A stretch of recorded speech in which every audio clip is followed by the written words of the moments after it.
Hello everybody, I'm Amanda here with Endure Athletics. I am a certified personal trainer and today's YouTube video is going to be on how to perfect your push-up. I'll be teaching you a couple of tricks and tips on how to tidy up and clean up your push-up. Keeping in mind, push-ups can be a very complex and challenging thing to learn if you're a beginner or if you've never done them before. Making sure you're prioritizing form over high reps or doing the harder variation of the exercise. And I'll also be covering a few common form mistakes I see, why you shouldn't do them, and how to correct them. So without any further ado, let's get into it. The first form mistake I see probably the most often is letting your elbows flare out towards the sides in your push-up. The reason that it's not ideal for your elbows to flare out towards the side when you're doing a push-up is because it's putting excess tension on your elbow and your shoulder joints, which can lead to injuries after prolonged periods of time training this way. How to fix this movement pattern? Imagine and trying to keep your elbows stacked over top of your wrists throughout the entire duration of the push-up.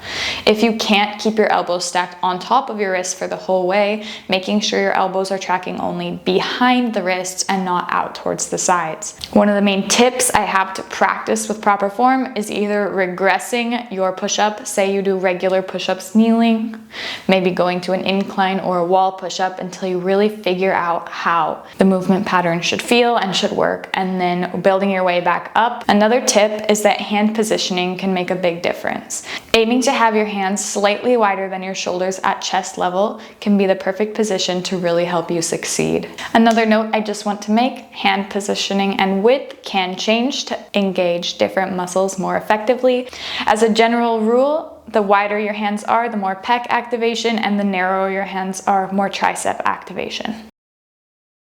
All right, moving on to the second common form mistake I see very frequently is allowing your bum to stick up in the air, or in other words, not properly activating your core. The reason this isn't ideal for push-up form is that it can put unnecessary strain on your low back, and it can actually make the push-up itself more difficult just by not properly engaging your core. The main way I can say to fix this is imagine tucking your pelvis in plank position to prevent your lumbar spine from curving too much.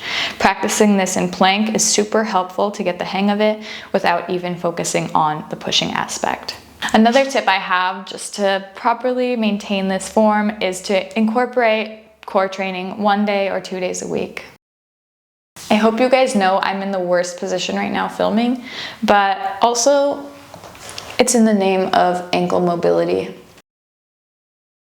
Alright, just to summarize the points I made in this video, working on fine-tuning your hand placement and elbow positioning can really help protect your elbows and shoulder joints later on down the road. And of course, implementing or practicing a core routine a couple times a week will really help reduce any low back injuries.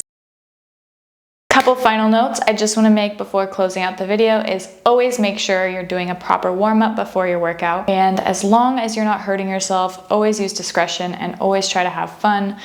Yes, form is important, but also overanalyzing and overthinking it isn't always the best way to go either. Just make sure you're doing it safely.